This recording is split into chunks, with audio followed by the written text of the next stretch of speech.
off to be tested on a regular basis to see if they're compliant. You're simply relying on the products that are provided to you, whether through the distributor, wholesaler, manufacturer, whoever you're ordering from, and the COAs they provide you as, hey, legal, right? All I'm doing is selling them, not my problem. Well, if this goes through, it is your problem. So pay special attention to that. We'll be addressing it next month. Let's see if those regulations go through. Right now, they have been paused for comment. So stay tuned. Florida has new administrative regulations pending, which are super fun. One gets rid of all color additives in hemp products, including natural color additives, if they are used solely for color. If you have a product in your formulation for your hemp product that is colored but is in fact for flavor, then that is exempt from these regulations. But let's say you're using fruit juice or vegetable juice to color your hemp gummies. If these regulations pass, you will no longer be able to do that. So Florida's regulated medical market only allows for colorless gummies. Ew. That may end up being what happens in the hemp market, which would be really gross and not attractive to anyone.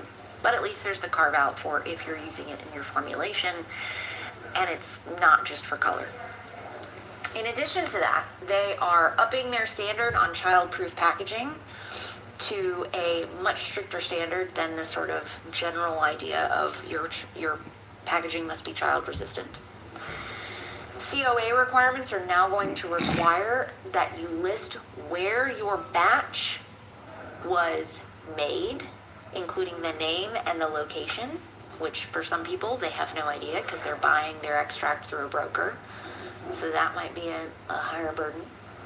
And finally, it is adding in the word hemp to all of the regulations and applying a total THC standard. Now, that total Delta 9 THC standard in Florida already applies to hemp and to hemp products. So arguably this is not a different move, but there seems to be some lack of enforcement of that standard on hemp flower, which is why THCA flower has continued to proliferate and exist in the state of Florida.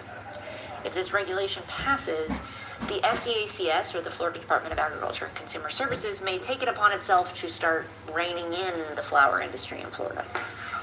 Something to be aware of and watch. There's a public hearing for that on December 10th. The comment period goes through the end of December, I think, into January, and then there'll be probably another period of time where they may take into account the comments. Ultimately, the regulations may not be passed at all. This is not the first time they've tried. So, again, stay tuned.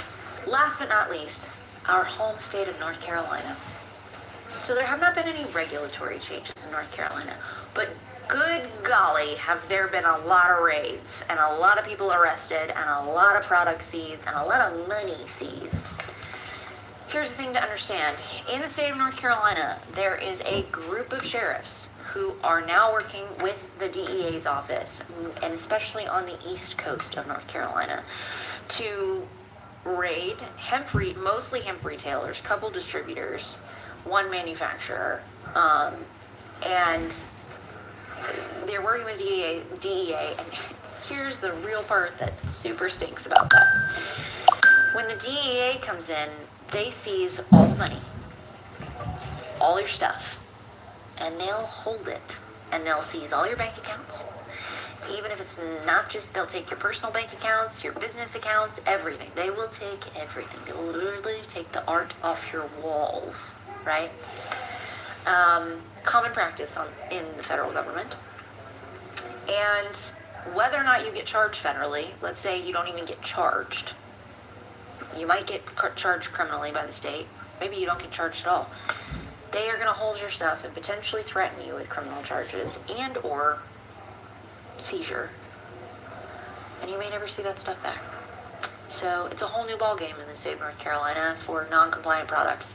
And the worst part about it is there seems to be a fundamental misunderstanding about what the law is in North Carolina.